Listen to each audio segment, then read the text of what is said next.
And yeah, Chip, it's awesome to have you here, man. This is one of the unique features about Star Atlas, you know. The community is actually helping the game to develop in so many different ways. And one of the coolest ones is this share of content, share of thoughts. Like, I have never seen a member of the Star Atlas team, even before I joined formally Star Atlas, to say no to a conversation with me. I always had open doors for any kind of discussion. And this is just another instance of that, you know. Sheep is actually taking his time to chat live with us today. And this is something precious. This is something wonderful that actually reflects the ethos of our company, you know, the decentralization, share with people the power to build our metaverse. And this is just one of the faces of this awesome feature of Star Atlas. So let us enjoy this conversation today, share experience, share thoughts, and make our game even better. Yeah, let's do it. I just Right want to on. I check. love that. Yep. Yeah, I just want to check if you guys can hear me good because I see like the green thing on my name. Like, Loud and clear. okay, perfect. So yeah, let's kick things off. I feel like what we should do is cover a little bit the article before we dive deep into it. Maybe Chip, you can help us. Um, we are sharing. Jose is sharing his screen right now. Everyone can go and just look at the live stream. He's sharing the article now. So Chip, maybe we can do like a. Can you do like a brief explanation on the article, so everyone is like in the same page? Of course. So one of the main reasons why we wrote this article was first, we frequently talk about the map associated with the game at large by referencing the risk zones. So there's the security zones, there's the medium risk zones, and then there's the high risk zones, which includes the cataclysm. So I'll break down each one of them. The security zones are intended to be the faction safe zones. Those are the areas where the factions have locked down those regions with their own militarized forces, and for the most part, it's pretty settled. It's pretty safe. Players will engage in gameplay loops, and they will certainly run into enemies, but it won't be as high stress or tense of an environment to operate within. You're within the boundaries of the faction's security forces. Going into the medium risk zones, the faction is, if they were to try to include that within their security zone, they would overextend themselves. So they aren't able to necessarily secure that zone in its entirety. So what they do is there's faction patrols that will respond to grievances or reports of threats, and this is all facilitated by a bounty mechanism where if certain things are conducted, certain crimes are conducted or reported, then that aggressor will get a bounty, and players as bounty hunters will be incentivized to bounty hunt that aggressor, but also the players will also be incentivized to report and tag the bounty, and then the cop security forces will respond to it. But the farther out you get into the medium risk zones, the less timely and less aggressive of a response by the cop forces. It would be a less timely or less aggressive response by the cop forces. And then going into the high risk zones, bounties are thrown out the window. You're not going to see cop forces in the high risk zone. They don't bother. It's just a free for all. Lots of PvP, high level PvE, and just the a lot of the collisions and the high tension action and territorial disputes will happen in the high risk zones. That being said, the most lucrative and exotic resources especially are found in higher abundance in the high risk zones, but in particular the cataclysm. In a Cataclysm, you'll see the highest density of Tufa units, which are the rocky sentient creatures that you've seen resonant on the Tufa ship concept art.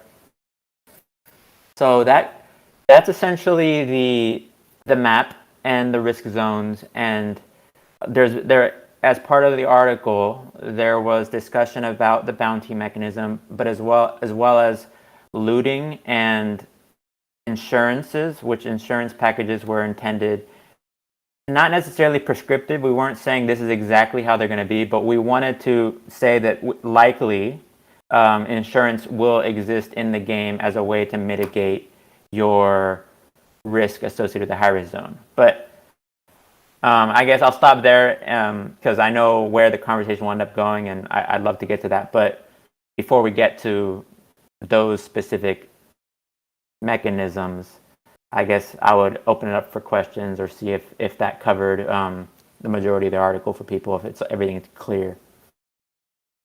I think it was super clear, but let's open if anyone has like any questions about the article, you have the man who created it, so just feel free to shoot. I got a quick Yeah, question for you, Chip. and Sure. maybe if we can start with the questions that regard the other aspects besides insurance, so we can leave, I don't know, more time for this topic, you know? Mm-hmm. Yeah, I guess my question is for Chip, just regarding the bounty system a little bit. I just wanted to get a little bit of clarification on one thing. So let's say I'm cruising along and I accidentally press the fire button and I kill a baby alien, and all of a sudden I get a bounty on my head. Is there any way for is there any way for me to clear that bounty before everybody starts coming after me, or how would that work? That's a good point. And first off, I think via the game interface, it will have to be pretty intentional to commit a crime. I recall in Elder Scrolls when you could accidentally press a button and steal something. I don't know if it'll be that easy to commit a crime. Like, it'll have to be pretty intentional. But let's just hypothetically assume that you accidentally committed a crime and you're like, I don't want to be hunted. I think we would implement a way for you to just upfront pay the bounty. Like, a bounty hunter wouldn't necessarily, depending on the severity of your bounty, like if it's a low bounty, it wouldn't be a shoot first type of scenario. It would be like they would report you, and then the cop forces would ask you to pay your bounty before they actually impound you or something like that. That was really specific. I was scared for a moment. Hey Does that guys, make sense though? this Yeah, is that Harris. definitely I think I understand you, man. You're talking about like an interstellar, intergalactic court that you can visit and pay them the bounty, which clears your name. And just coming in as a perspective of a space cop with background in aviation, I'm thinking about, I mean, obviously, like I always said before, the level of aggressiveness in this game will highly be influenced by this mechanism of how much, how do you judge the killing of a baby alien and killing of a exploration ship, let's say, or a mining ship in the Cataclysm high risk zone. Um, so I think you guys are on the right track with that, and this will really help the game develop in the right way. Because it also stimulates the pirates, and it stimulates the cops and the bounty hunters. It's just interesting how will we adapt? Is it going to be more important for you to be aware of how you can use the cop services in the medium risk zone and the secure zone, or is it and then you learn how the cops fly. Maybe you can fly the same way as they do, like in formation with them or something. And then maybe it will be better that you have your own squad of guys that just does separate things. Doesn't care about the cops, but just focuses on their own mission. Yeah, I think there's going to be a gradient of bounty aggression. So low-level crimes or just initial crimes that are somewhat petty wouldn't warrant getting attacked yet. It would warrant either hailing them and asking them to pay the bounty if they're the cop forces. If you see that, like if there's like, I imagine that there's going to be this bounty, like almost police radio system where players that are bounty hunters can tap into it and then know of the last known location of a crime that was committed, and then they fly around the vicinity of that area and they actually see that petty thief. I think the way I'm envisioning this works is that they can like ensnare. They can first hail, and they hail that ship. The ship ignores it, and then what happens is now they're authorized, like after maybe a cooldown of 10 seconds later, it's been ignored. They can ensnare them and report them. And ensnaring would mean that they freeze them in place with the tractor beam or something. And then if at that point the bounty decides to really like to break free of the ensnare and continue going, they've actually committed an even more of a crime. Their bounty goes up, and now you're authorized to fire at them. So it's kind of escalates, but it doesn't immediately start at shoot them down. And then over That's time, amazing. if somebody go ahead. That's amazing. I'm saying this way of ensnaring would allow even, let's say, for citizens to make citizen arrest, right? Yeah. If I understand it correctly. And then this kind of weapon of let's say ensnaring and then making a citizen's arrest or police arrest or a military arrest would then be available to pirates as well. I know that Bomber is also interested, and I would like to also say that we should not ostracize pirates, and we should see how they might find their way in the galaxy, because I'm sure that, I mean, I already had situations in Elite Dangerous where I saved a pirate in a situation, in a tricky situation. Then how do you react to that? How do you react when for example, the roles change, and then you have to be also aware of the cops coming and the bounties and all that. And maybe once they are arrested, then they have a choice to pay it or to go to prison. And then because there will be players that are just collecting bounties. They're just increasing the number on their table, on their list. And for some of the players in Elite Dangerous, that's the goal, to have the biggest bounty in the game. But what can we do about this? Yeah. And I wonder how Just we on would that, balance. Oh, go ahead. sorry, yeah, it's major easy. But why would anyone bother in the medium risk zone? Because you can't capture anything, you can't loot anything. Or people just You get can. insured, they get it back, you get a little bit of payment. So I think this bounty thing sounds great, but Yeah, so I definitely understand the whole gripe behind the looting system, and I guess I'll immediately say at this point that we're revisiting the looting system and considering that say you destroy an asset in the medium risk zone. We don't want medium risk zone assets to be permanently destroyed, but maybe the loot that is dropped is whatever in the cargo holds, and then in the high risk zones, it's like this ascending gradient of going from the outer high risk zones to the inner in Cataclysm. More and more of that ship is dropped as salvage. I think that seems like a good approach in just thinking through it. yeah, but you've got to balance that though, right, to make it worthwhile, because it's the risk reward thing of if that cargo's then got to be worth a lot to offset the bounty being put on your head in the medium risk zone. I just think you still end up with the medium risk zone is pointless. It's just another safe zone because you've got the cops all over your arse. And then the high risk zone, is it worth it?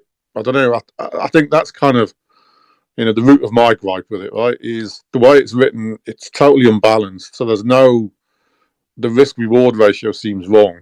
So what's the point of But loot? it You might. depends. It depends. If you imagine that for a pirate, it might be you can have a situation that a pirate can destroy the ship and he can loot, like he can have more advantage to just destroy the ship and then loot the wreckage. But it will be more realistic that if he doesn't destroy the ship, then he can talk with the commander that he has the gun on, and he can say, "Listen, man, I'll help you get through this, and you'll give me, I don't know, 20% of your hold, and that's it. Then we're good, and I'll escort you, to the Do you mind pirate if I base interject or on this whatever." point? Because that kind of segues into some of our topics. Good That's afternoon. what I'm saying. That's what I'm saying. Yeah, so thanks for having us today. That sort of leads into one of our points, and I just really state it in a very simple way. Surrender versus immobilization versus destruction. What are the differences between the three? What are the risk and rewards for each of them? I think that kind of goes in line with both what you've said and Chypto, right? One would be in the sense of the bounty hunters, in the immobilization. One would be in the sense of pirates with destruction, and one would be none at all, right? The surrender. So I think those are things to think about.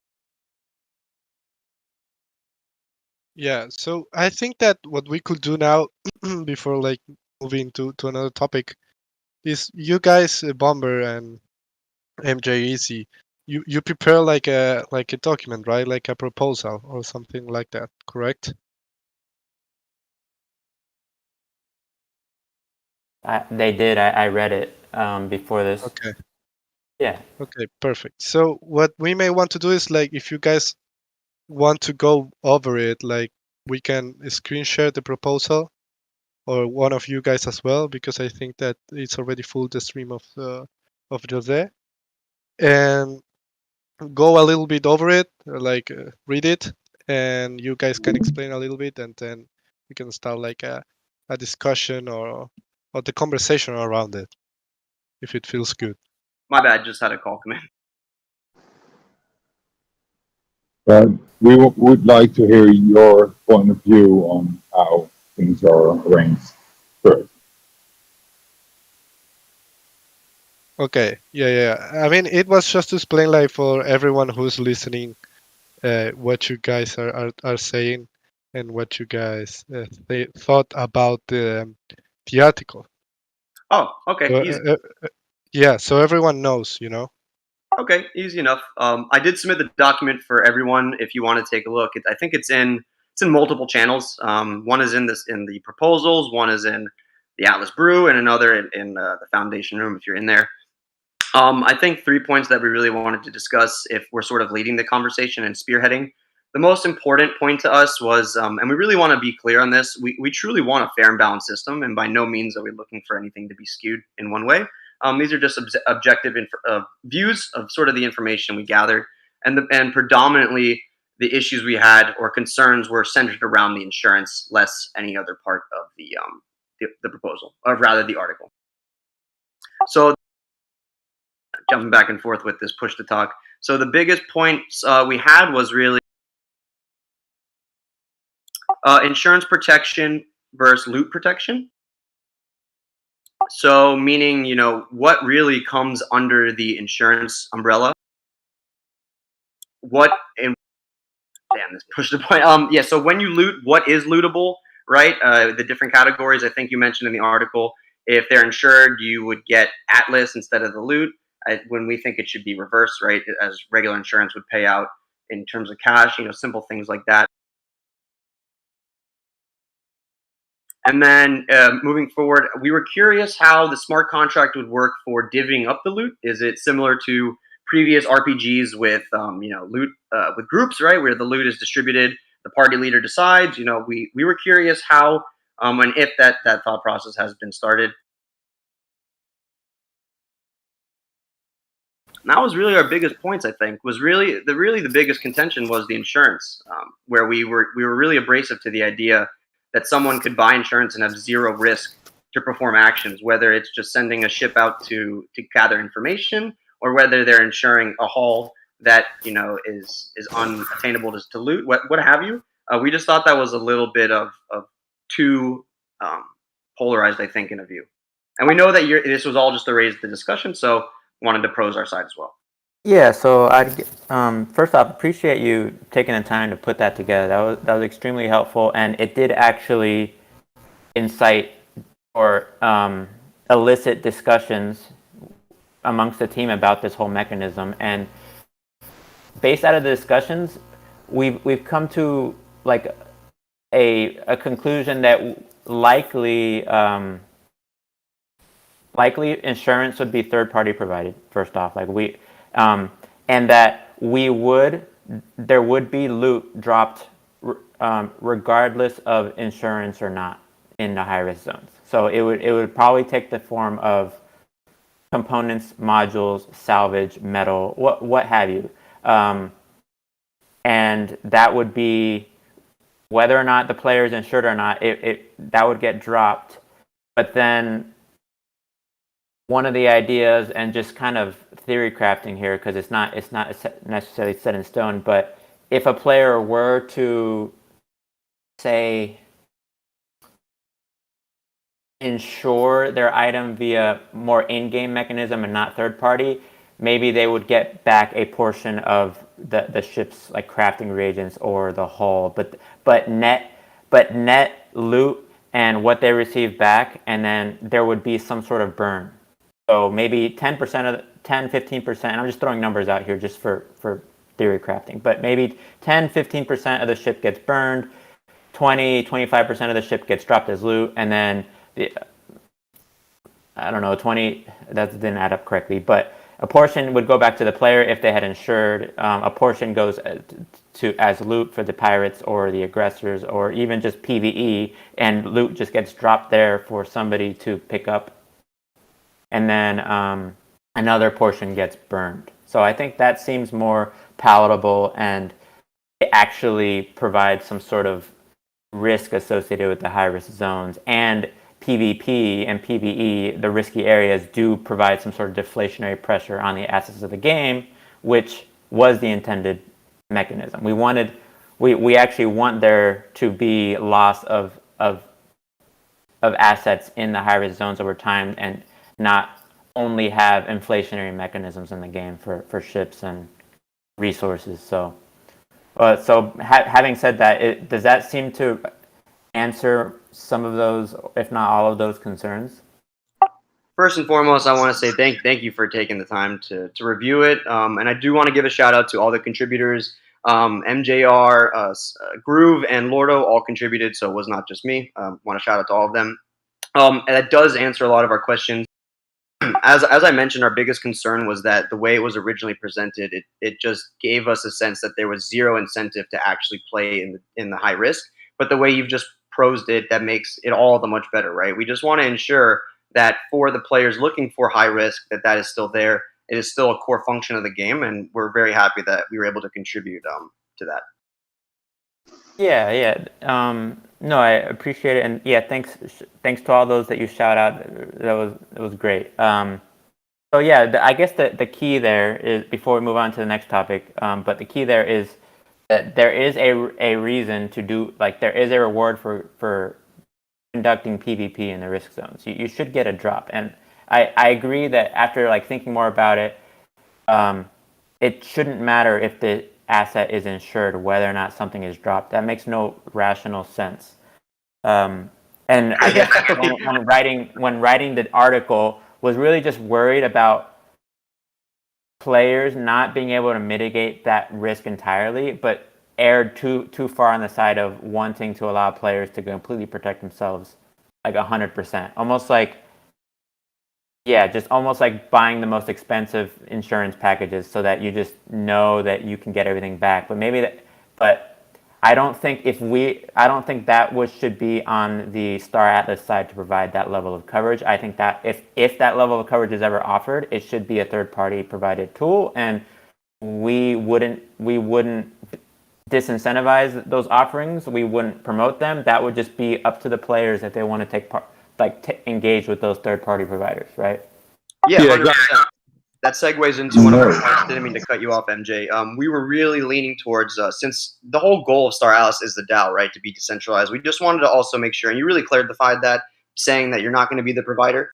We wanted to create the free economy, right? Because a player playing in no risk zone doesn't need the same insurance that a high risk zone player needs. So I think there's going to be a room for commerce there and economy for different players to create different ecosystems and insurances. So that answers that question as well. Thank you. And MJ.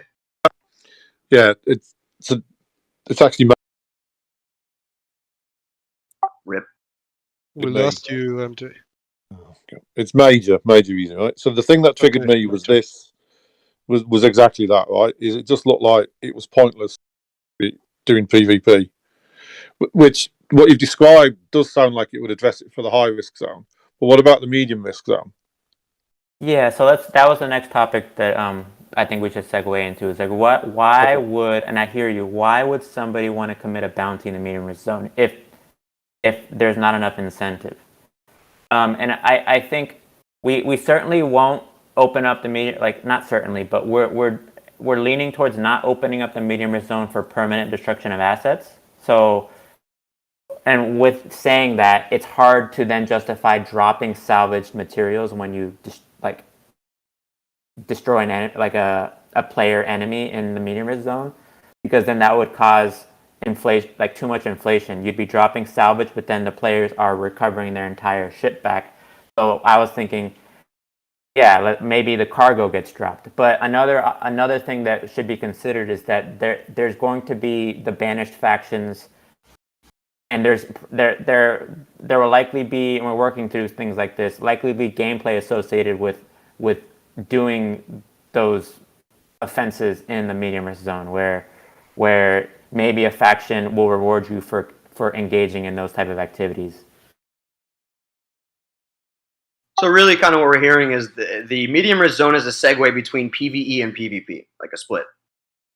Yeah, essentially.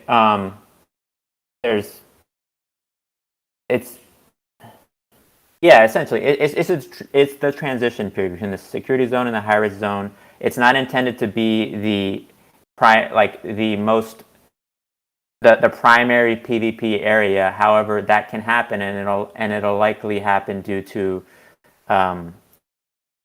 particular niche instances of wanting to steal certain resources or completing a mission for a banished faction or something that's more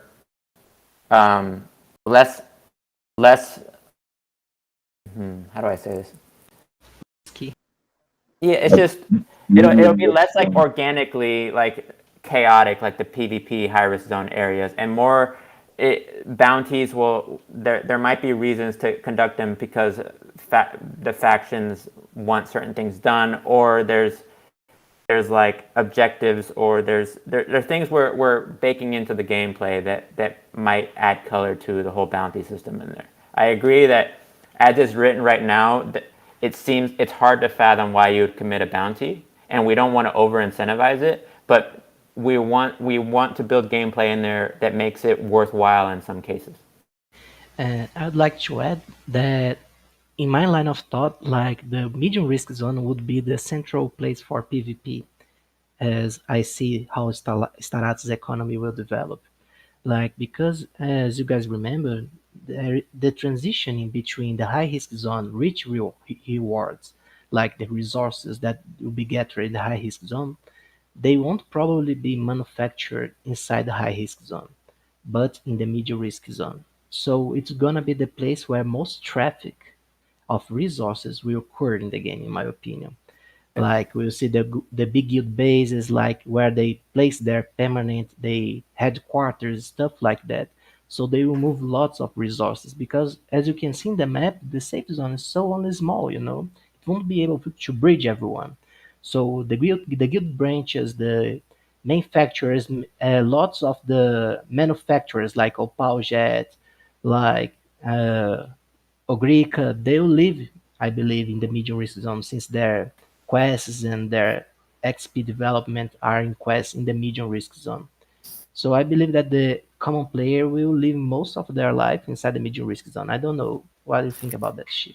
So yeah, that was exactly what I thought as well, Jose. So that was why I thought you need some incentive for PvP in the medium risk zone. Well, here's a thing that I guess might have been lost in this whole conversation is that not every single PvP in the medium risk zone causes bounties. If two aggressive players, and there's reasons to be in an aggressive stance, attack each other, there's no bounty associated with that. So there will certainly be a lot of PvP in the medium risk zone that has no bounties associated with them.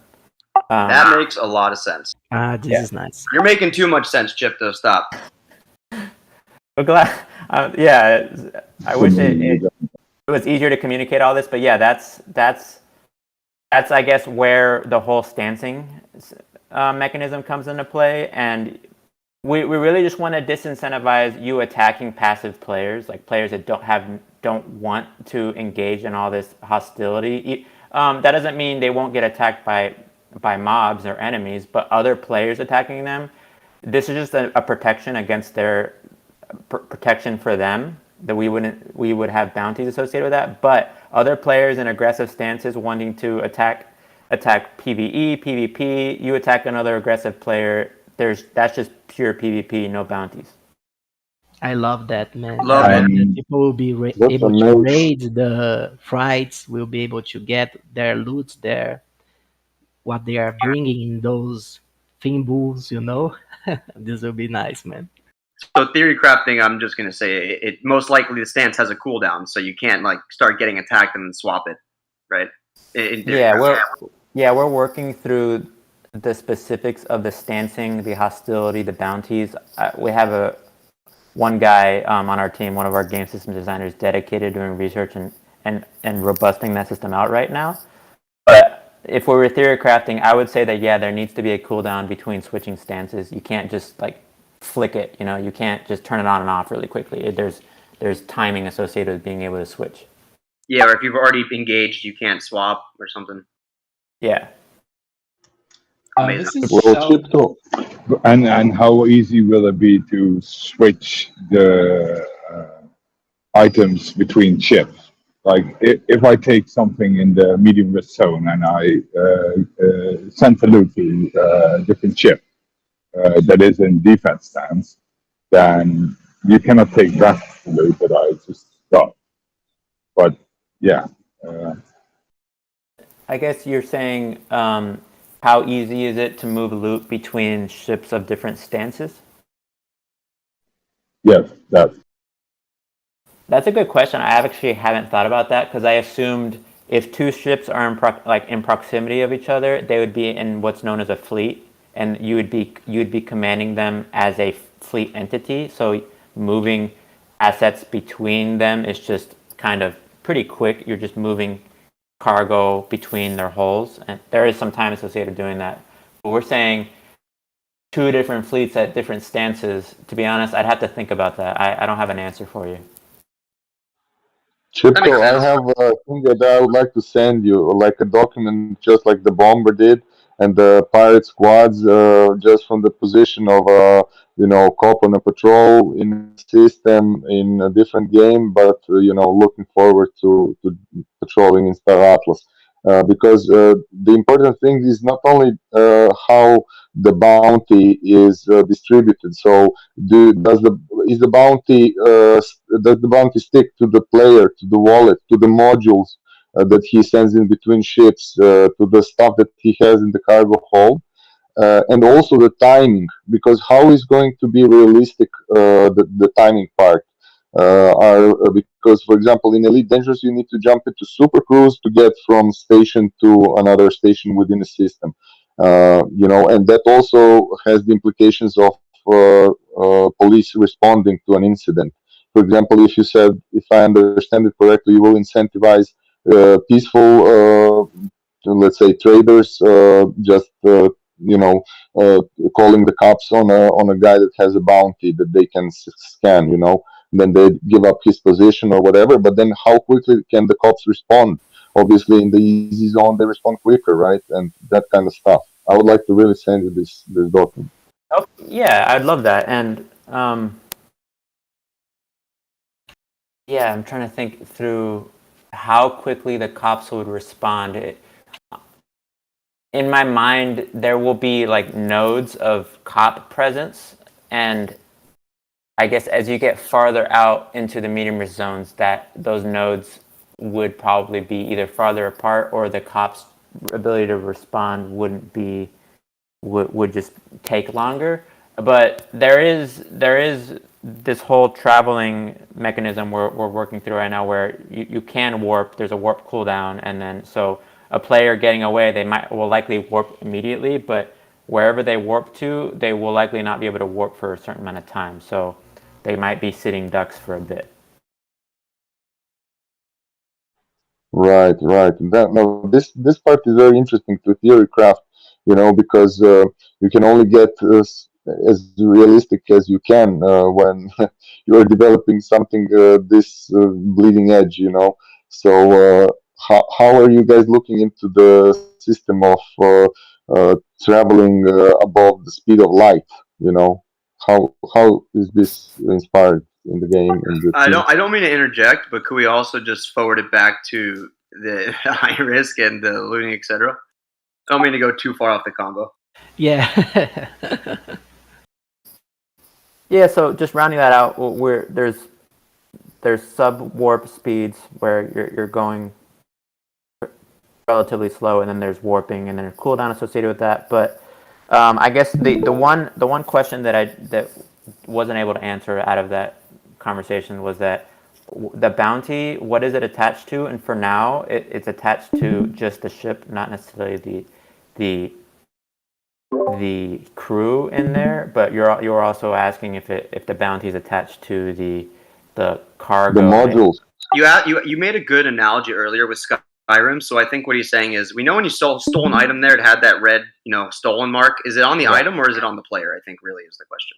It's the item that's stolen that metadata will still persist. Like, it's known that the original owner of that item is now that item whose original owner is not you, is sitting in your cargo hold. So the stolen item will persist, but the bounty is stuck to your ship. Okay.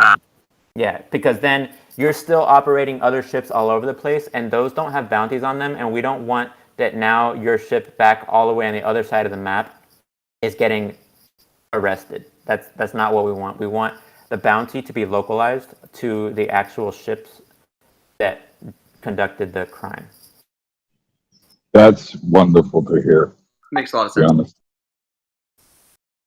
Chip, I would like to ask a question about the medium risk zone borders. Is it possible for one faction to, I don't know, set a faction motion on vote and decide to attack another faction and suppress their borders? Or the one faction trying to expand their borders to the high risk zone, making it become a medium risk zone? Something like that possible? We're exploring how we can make the borders of the zones, not necessarily the high risk zone, but the border between the security zone and the medium risk zones, fluid. We're exploring how we can make it so that it's potential to expand it, or if you lose control of it, it goes back into medium risk instead of security zone. So things like that, we're trying to see if we can add that into the game. But as far as faction initiatives to attack other factions, not necessarily looking at doing that quite yet, because there is a peace treaty, so it would be against the lore for factions to be like having these faction approved war-like activities that are on a macro scale happening. Why not? On that border topic, would there be limits on assimilation tiers for territories depending on zones? For example, like, this is a very specific example, but for example, if I'm in mud, is there potentially the ability for mud to assimilate in the high risk zone as a core territory, for them to completely, dominate a region and be able to mine and produce in a certain region in the high risk zone? Or will core territories be available to assimilate in the security zones? So I wouldn't necessarily assume, like, I wouldn't necessarily say that you can create new pockets of security zones that are faction owned in the high risk zone. You can create pockets of security zone that are well defended or well militarized, but are owned by the players or the DACs. And they're not necessarily affiliated to like MUD proper. They're affiliated to players who are in MUD. Okay, thanks. Yeah. Chip, another question that I have is that do you guys are playing about the regional DAOs? I know that that's not specifically on maybe your side of the gameplay design. I don't know, but the medium risk zone, for example, it will be composed of 100 regions or something closer like 5 regions or something like that. You're asking how many regions in the medium risk zone? Yeah, something like that. It's hard to answer that question right now because I'm not sure what you mean by region, and then what have like we're building out the map, and I guess I can't commit to saying it's this many star systems or this many sectors. So I guess we'll have to hold back on answering that question. Okay. But notionally, you can assume that the medium risk zone is bigger than the security zone. Like the sizing of the map that is in the article, like that's kind of notionally what we're going for. Okay, I was concerned about the politics aspect of the regional polis DAO, like how big will be the regions that each player will be able to control through a regional DAO. But it wouldn't necessarily be a player. It's not going to be a player. It's going to be Yeah, DAX. yeah, So yeah. it's player player owned in a sense The and everything like that. community of that region. I think just to rephrase what he's saying, if correct me if I'm wrong, is like, what is the reach of the Polis DAO? I The mean, regional polis DAO, yeah. it depends on the player's side of things at the end of the day for that, to be honest. Like, depending on if a DAC wants to overthrow another DAC and so on, it depends on if you could align with another DAC, maybe, for instance, combine your polis in order to overthrow that other DAC in that region and so on. So it's more so a player like judged and everything like that when it comes to those kind of things, I would say, compared to like systematic or system judged. Was So there it's all not a about DAO the decision. in high risk? Or Say again? Is there now a DAO in high risk, Chypto? Was there not supposed to be DAO? No, I'm referring to medium risk. I'm not referring to high risk. Oh, okay, yeah, I was a bit confused there. Sorry for that. Yeah, no, I'm not referring to high risk. Sorry. Is that Ronan I hear? I haven't heard your voice in a long time, bro. What do you mean? You heard me yesterday. Oh yeah. No, I was just wondering if you were ready to make any announcements. Oh yeah, no, I haven't heard his voice in a while. Oh no, it must be weeks now. I guess the last time I ever heard Ronan in a public setting. Oh, that's true. I was on the what's his name on Ash's thing. When was that? On Monday? I think it was. Yeah. Was it Monday? No, it wasn't. Oh, it was Tuesday. Oh my gosh, my days are so mixed up. Yeah.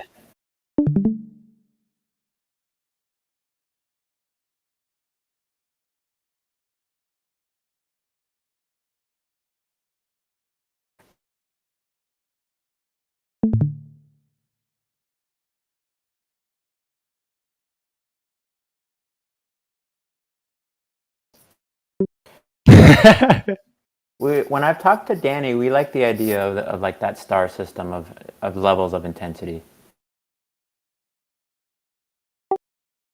Oh yeah. So that's what we're notionally looking for or looking towards is as you increase your bounty, we assume that at some point your bounty becomes like kill, not just dead or not just alive. Now it goes into just kill on sight, and not only do the cops have more forces dedicated towards tracking that bounty down, but also players will see a higher Atlas reward associated with tracking down and neutralizing that bounty. 5 stars. I got a question for you, Chip. Yeah. Sure. Okay, so just going back to the risk zones, that's Riddick here.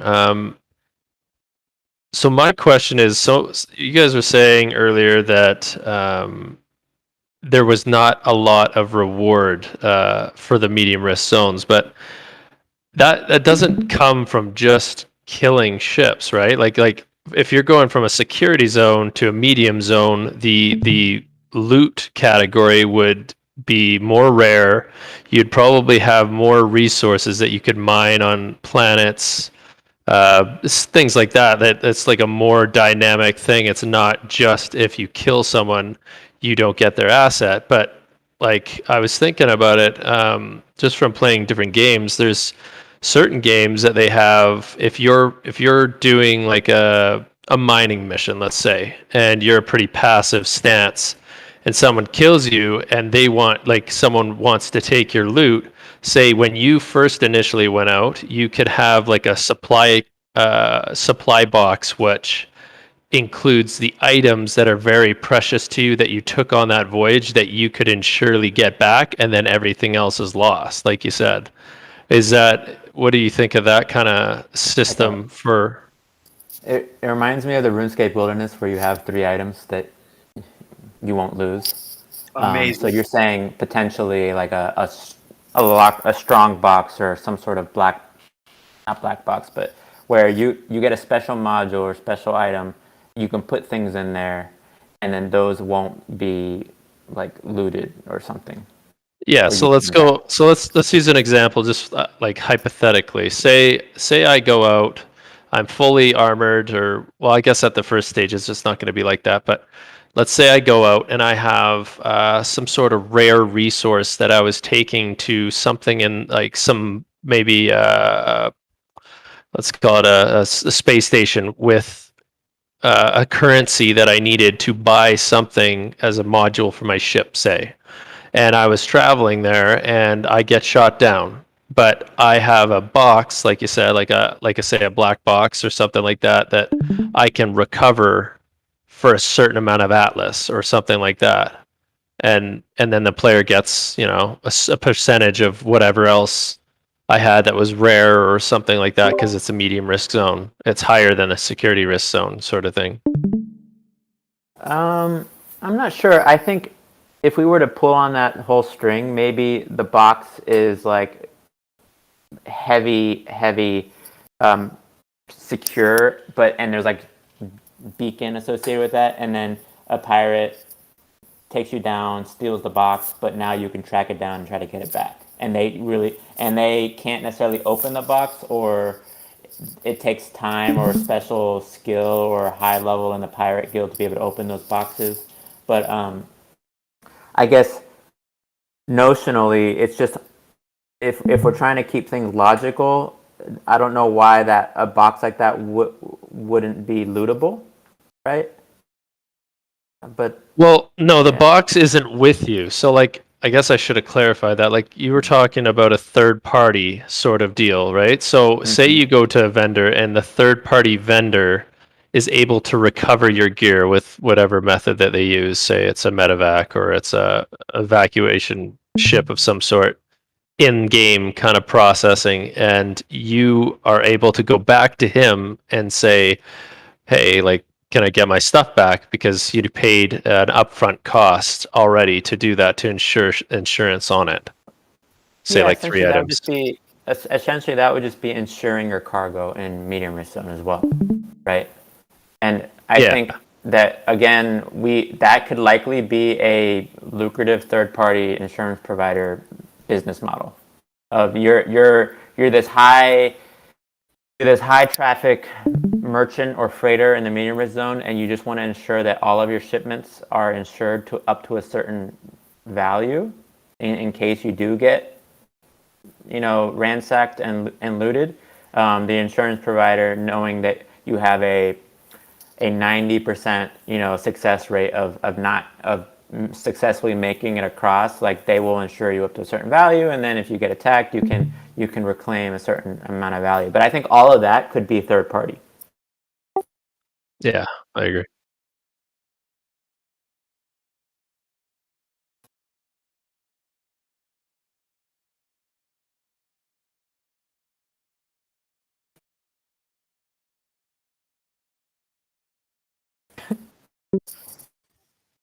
You're in Yeah. good hands with Space State. I wonder. And yeah, you can even take it further too. Like if someone steals someone's storage box, they get a bounty, but also the bounty states that they have a storage box belonging to this person, so you get a certain percentage of Atlas if you return it to that person. Or it could go deep, but I don't know. It's Yeah, just and an my idea. storage box is empty, and it was just a ruse. Basically. I don't know. The storage box. The storage box thing's kind of a stretch, but it's fun to think about. I think overall, just if players might go as far as to insure their cargo in the medium risk zones as well. I think that might be something that players might want to do. But again, all this talk about insurance is likely third party provided, and then definitely considering the idea that cargo in the medium risk zone would be dropped upon death. So I think that's important because whilst that box stuff is interesting, it's just pure theory crafting, right? If we get back to the topic, we didn't talk about insurance. But are we saying that's definite that the DAO and the developers won't provide insurance, or is that still? Yeah. You can't provide definites, but what we've talked about in the back is that it's most likely going to be a third party provider, or we would want to encourage those services be provided by the community at large, and then we would over time, it's going to be a while before the high risk zones come to fruition. Over time, we would continue to reevaluate what, if any, type of insurance model do we provide, but right now we're not committing to doing that. Okay. Can DAC start its own insurance company, like the community that is playing high risk zone? Can it introduce their own insurance? I had a hard time hearing that. Yeah.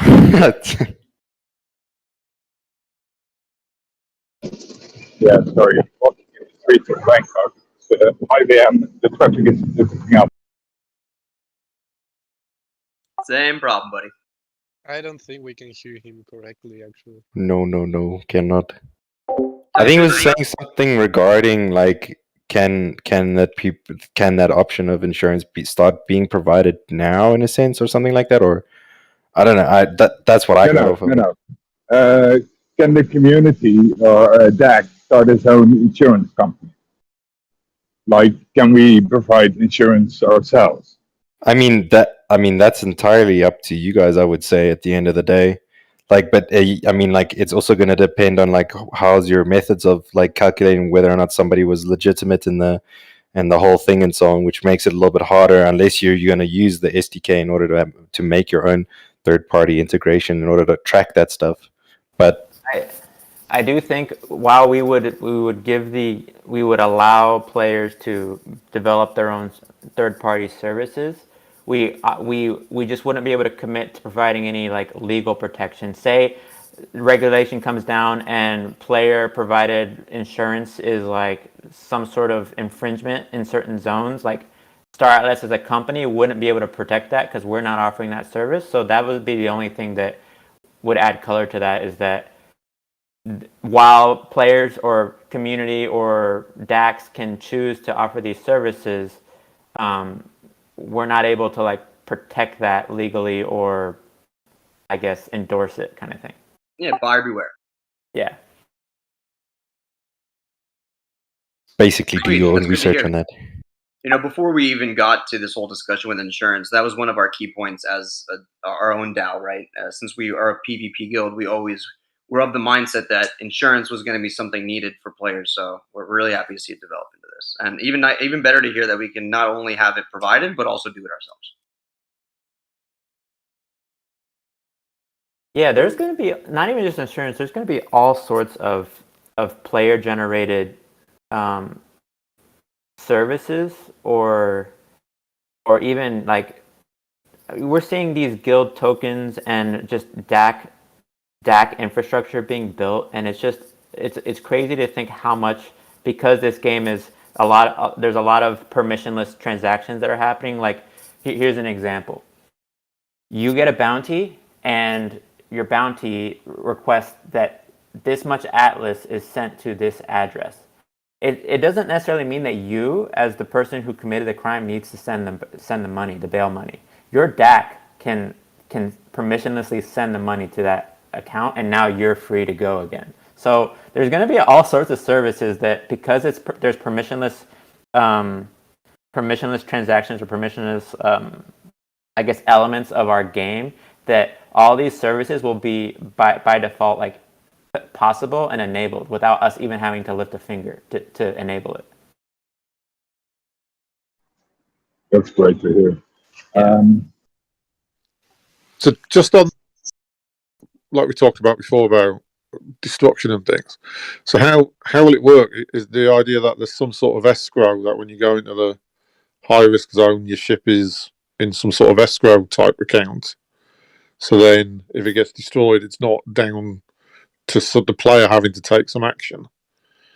So what you don't want to have is some situation where the other party can do something that means you don't get your loot. Yeah, so in general, unless things fundamentally change, whenever your ships are in the game, they are held in the game's escrow. And so it's not like you're playing this game and then simultaneously your ship gets destroyed, but you immediately send your ship out of the wallet somewhere else so that you still retain ownership of it. Like, no, like the way it works is your ship needs to go into an escrow account to even be playing in the game. So you wouldn't have control over what happens with it if it gets destroyed. The game smart contract does. Perfect. Amazing. We were just talking about the loot. Can I add a little flavor before we move forward with some more questions? Like, I just want to say that we are here like everything that we are talking is subject to change. Just in case, I want to be clear of that, and that we are here theory crafting together with the community, just so Chip can also speak more freely.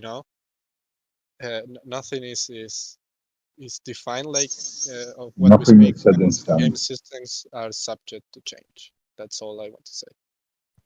Yeah, everything is. We get that, right? But it's more about directionally what kind of direction you're heading in. Yes. What's being described here is a much better direction than what was described in the paper. What would be great would be to see an update to that paper to reflect some of what's been described. Again, as you say, totally subject to change, but it demonstrates the direction is more acceptable to PvP players, who want that high risk, high reward kind of gameplay.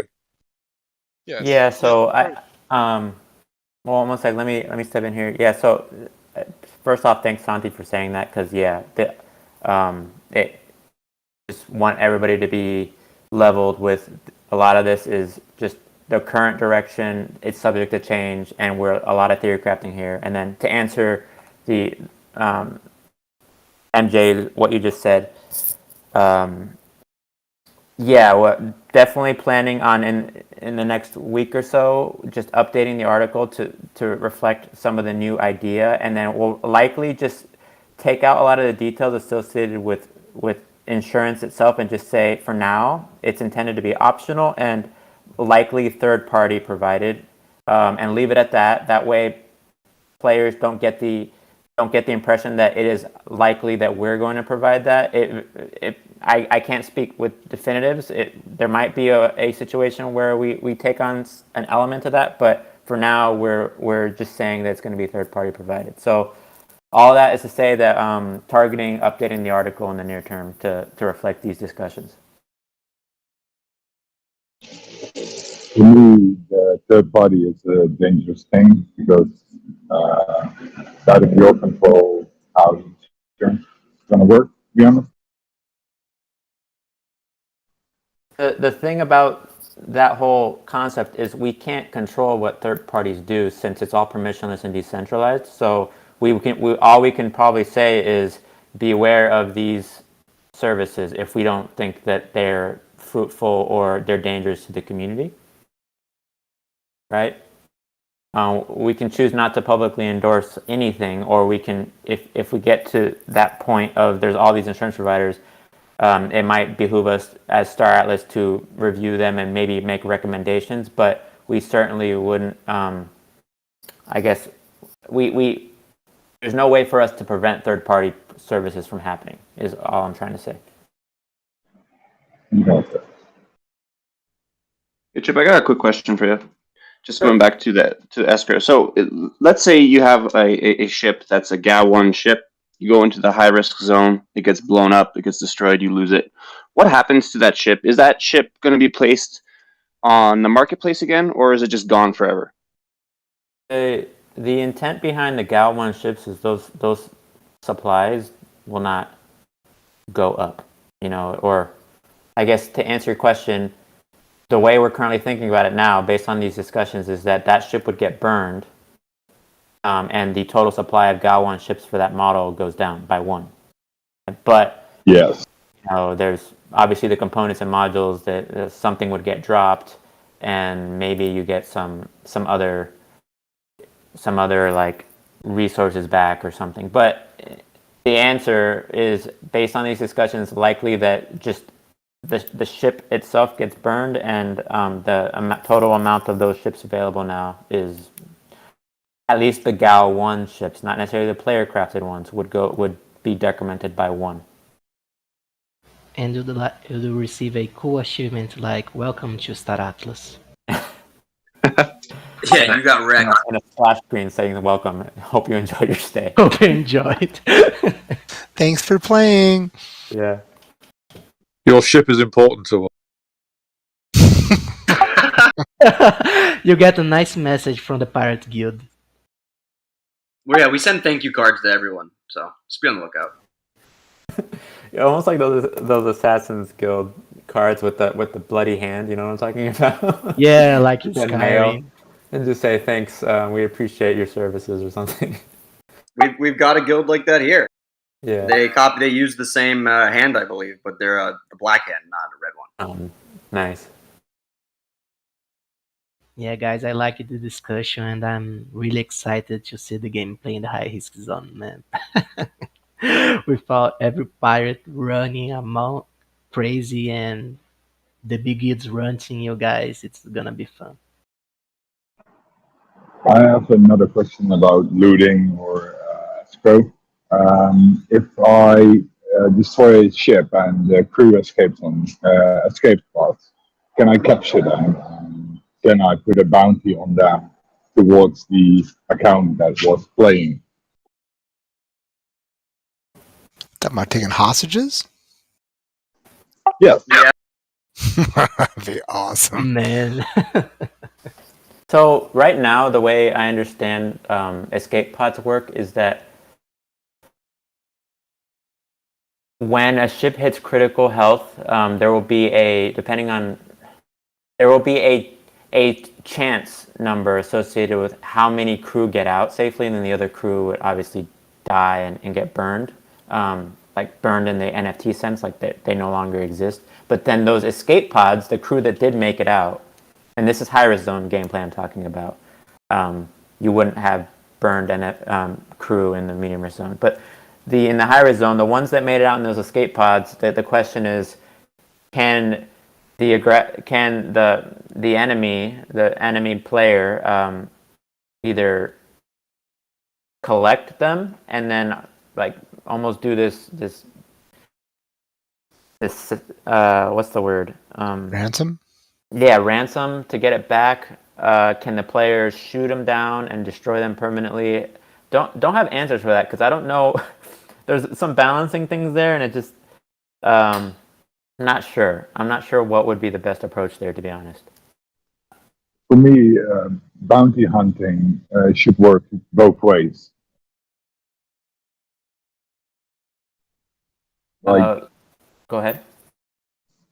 yeah, because now bounty hunting works only towards the good side, between quotes there. But yeah, how is bounty hunting for the bad side or the dark side gonna work? Like, Can you put out like a hit on people?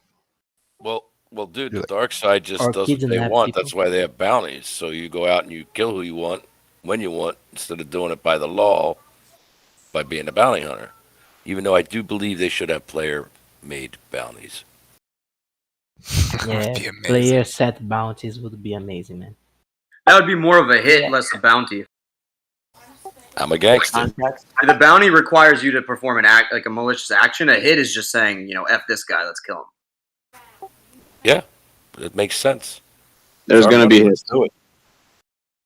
Oh, for There's sure. going to be hits. That- There's going to be hits regardless if there's a mechanic for it or not. I mean, we know that. Oh yeah, for sure. Yeah.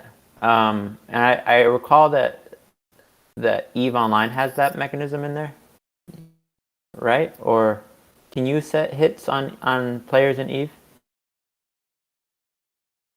I'm not sure if anyone knows that. But I don't know Go ahead. that, but I know if you got open kills, you could just. I mean, you could. It's almost like griefing, but it's not. You know what I mean? You just chase down your prey like a bounty, but it's a little harder because you don't have the mechanics of the game helping you, so you get paid more for it. yeah.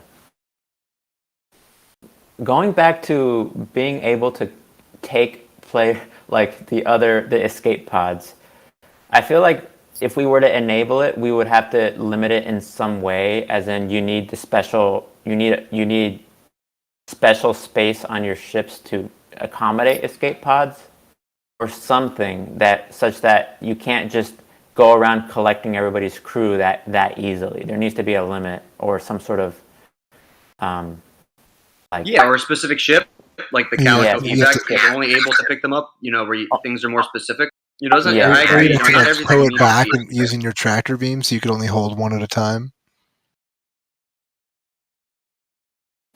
Maybe not necessarily a tractor beam. The tractor beam would be the one that like pulls it in, but just specific ships are the ones that are able to hold the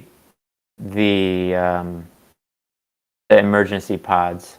It's not necessarily just do you have enough cargo space and now you can hold like 300 emergency pods. Like maybe it's special ships or special modules to be able to hold and steal other players' escape pod crew. yeah, like the break. I could see right now you got Slave One rolling around, just a freaking slaver ship. You just put him to work. The Calico evac slaver, is that ship about to pop off? And just like force him to work in your mines. Well, maybe, and this is pure theory crafting here, but there's a mechanism for you to just brainwash them and make them your crew now.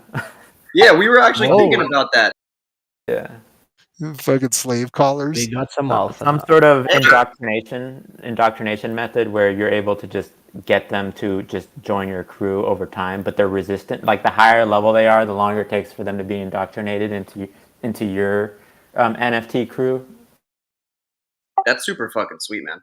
Yeah. I mean, in classic piracy, right? Most pirates gave the option to join the crew, so especially to slaves and the like. So I think that'd be cool. I don't think it works for real players, but I do think the idea that you posed of acquiring their crew and having them basically turn to your side over time, depending on their experience, is really interesting. And as I mentioned that, I want to touch on the subject of a lot of games, especially in hardcore mode. It's very punishing when you die in terms of experience loss. Has there been any discussion on experience loss, or what that looks like in the game, or just any bit that you want to touch on regarding experience and the interaction with PvP? To be honest, right now, experience is unidirectional. We haven't really talked about penalties associated with losing experience yet. Not throwing it out the table, but full transparency, that hasn't come up yet. Okay, thank you. Good to know. Yeah. Hey, I do. Chip? Well, one thing. Oh yeah, go ahead. I got a quick question for you. You said there was a black hand roaming around as a pirate guild, because that's mafia guys. They're pirates. It's called Mano Negra. Yeah. Yeah, the Black Hand started out in Sicily. It was the first actual mafia on the planet. So that's actually a mafia-themed hand. Just going to put that out there. Doesn't feel too good, huh? Are you saying take it up there's with them, I guess, IP man. or something? I'll take it up with all the pirates. You see? I think the mafia are saying they've got beef with the pirates. I'm pretty sure. I'm pretty sure. Ironically, You should speak to the your leader mafia about rose to that. power by protecting from pirates and thieves and stuff like that. I mean, they helped more people than they just ran around and hurt random civilians. Exactly. So if we're really getting real on the history, I mean, piracy is in a similar position, right? I mean, who are they really stealing from? They're stealing from the King of England. Well, the pirates, yeah, they started out as privateers and ex-naval. Absolutely. Yeah, exactly. Yeah, exactly. It was about freedom and being repressed in the Navy. Yeah. Piracy and thieving are two different things, right? Piracy is the idea of being free and living for your own sake, right? Everything you do is for yourself. Thieving is for no reason, out of maliciousness. Yeah, exactly. There's a difference between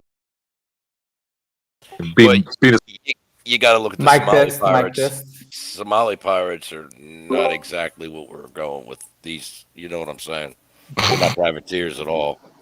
Look at me. I'm the captain. We're going super off topic. I love the conversation, but we are going super off topic. Not sure if anyone Guys, can you hear me? But in the terms of piracy, like I wonder. So if you're in the high risk zone, would there be a chance for you to capture the NFT and make it your own instead of rather burning it? You would essentially be able to take control of it and do that whole again, like you said. I'm the captain now. Yeah, so that was something we wanted to explore. Was could you capture other people's ships? So, immobilize it and capture it rather than destroy it, and then also, like we talked about, was take hostages and potentially convert NPCs to your crew. Yeah, that whole concept of potentially breaching their hull and then clearing them out from the inside and then taking over the ship. Danny and I have talked about that. We just haven't added a lot of fidelity and committed to that gameplay yet. But it's not off the table. It's just not something that we've like prioritized yet. But it very well could make it in the long term. Good morning, guys. Can you hear me? Yep. Yeah. Chypto, I have a question for you. Sorry, my mic was not working, so I'm a bit behind it in the chat. But I have one question regarding the ships of the GAO. I already asked this to Danny, and look like the ships of the GAO is not going to have any visual difference between the copies and the originals. Can you confirm that? If Danny confirmed it, then I have to just go with what he said. I haven't heard of us making any differentiations between what they look like. There has been discussions about some sort of metadata associated with Genesis ships or GAO ships versus player crafted ships. It sounds like that's something we're exploring to ensure that we reward players that were early OGs of the Star Atlas and that bought the Genesis ships and reward them by making those more valuable.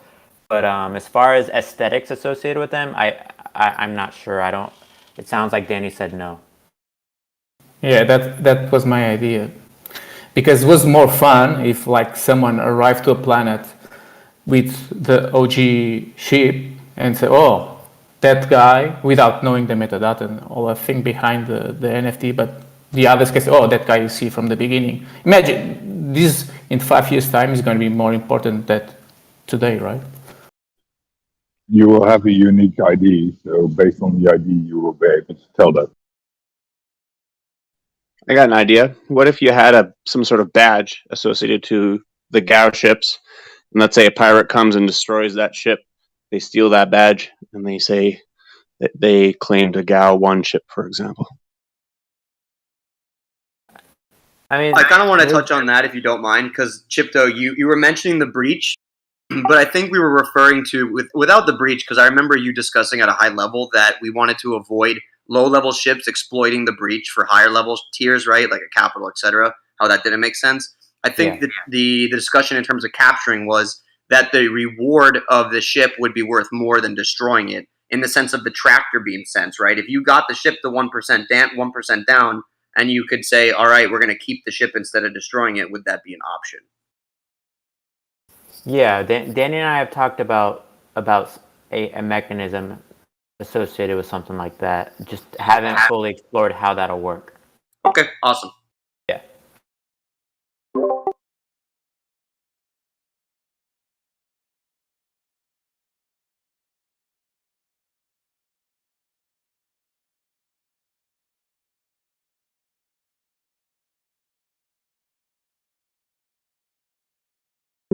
I get this whole conversation about the GAO stuff. I think in the long term, it's assuming the community like wants it and asks for it.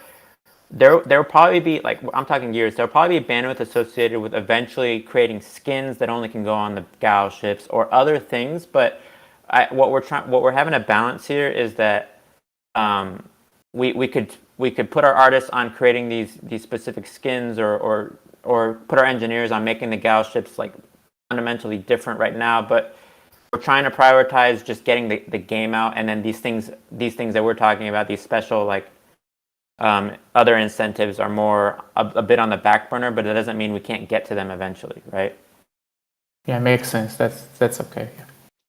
Chypto, I have two questions. One about the escrow and one about the crew members. Sure.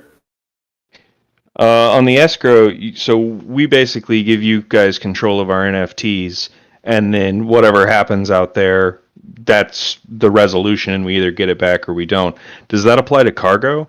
Like, will that be under Star Atlas's control until we like resolve it, bring it back to the security zone?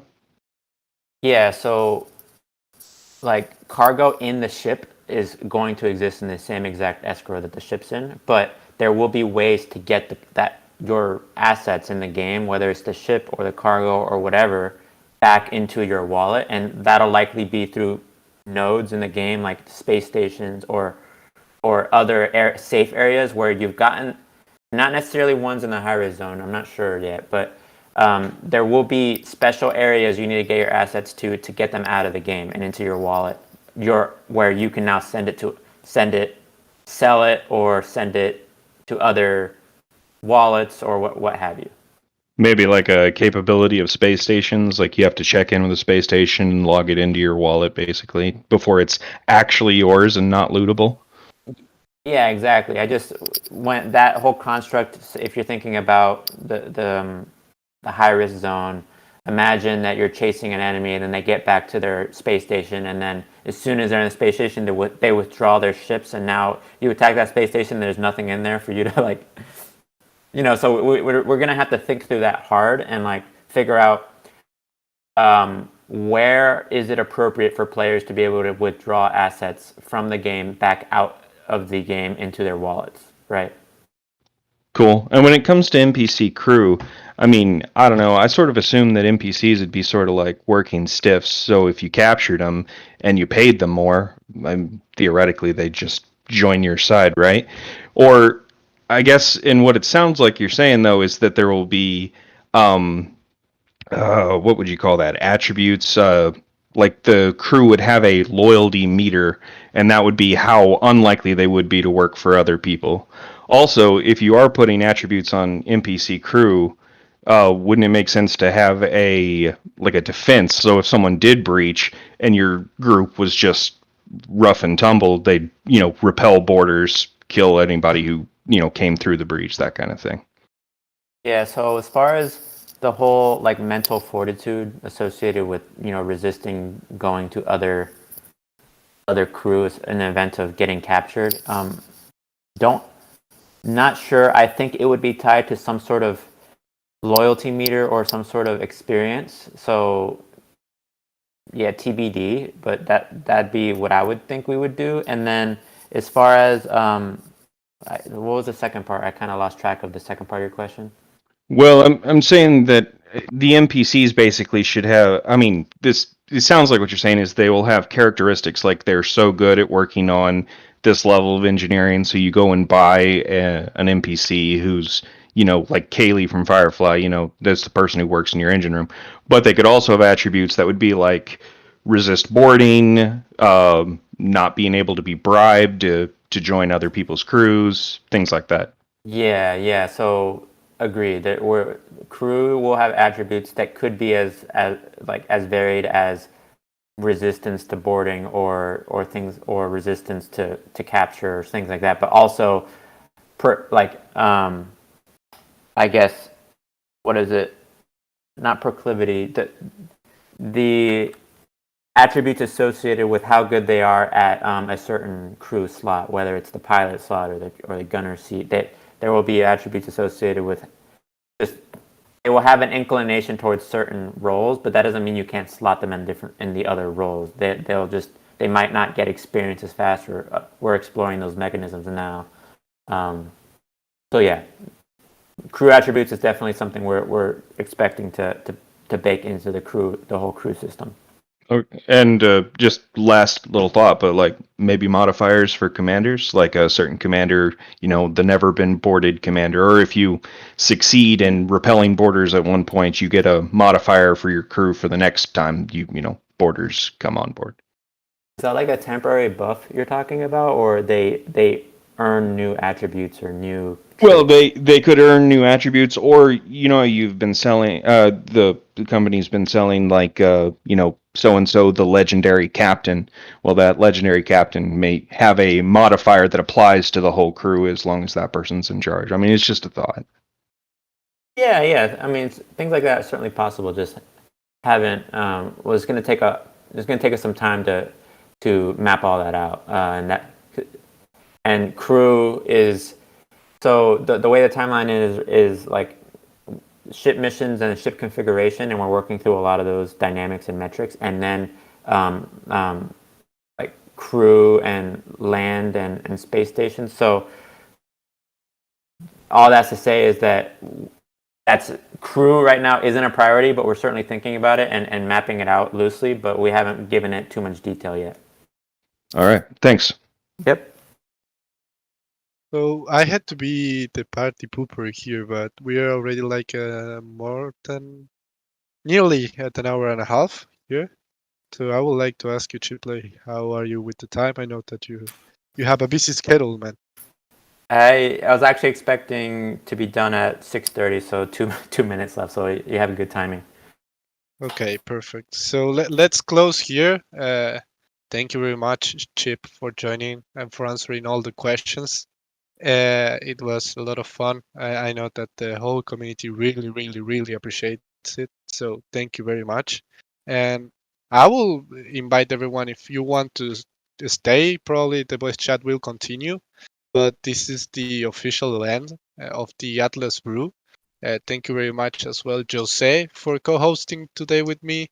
And of course, again, Chip, and also everyone who joined, who asked questions, or even if you just listen, we love you. Thank you for being part of this. And we plan to host more events like this one, so everybody can just be informed about Star Atlas, where we are going, and everything. So thank you for joining us today. And I will be posting a Google form now on the Atlas Brew channel. So this is just for feedback on the events that you guys would like to see from my community side. So feel free, if you want to help us, feel free to fill it. And we really appreciate your feedback, and it helps us to be better as a community. So thank you everybody for joining today, and thank you, Chip, especially. Yeah, thanks, Chip. Thanks for listening and taking on board everything we thank you so much. love it. Yeah, I love that you guys were passionate about this, had feedback. I love that I was able to come on here and answer questions, and yeah, I hope to do this more again in the future. And yeah, expect an update to that article in the near term, just to reflect what we've talked about. I think this is a better direction. The team agrees, and we'd like to incorporate the feedback back into the Notion article. So again, thanks everybody, and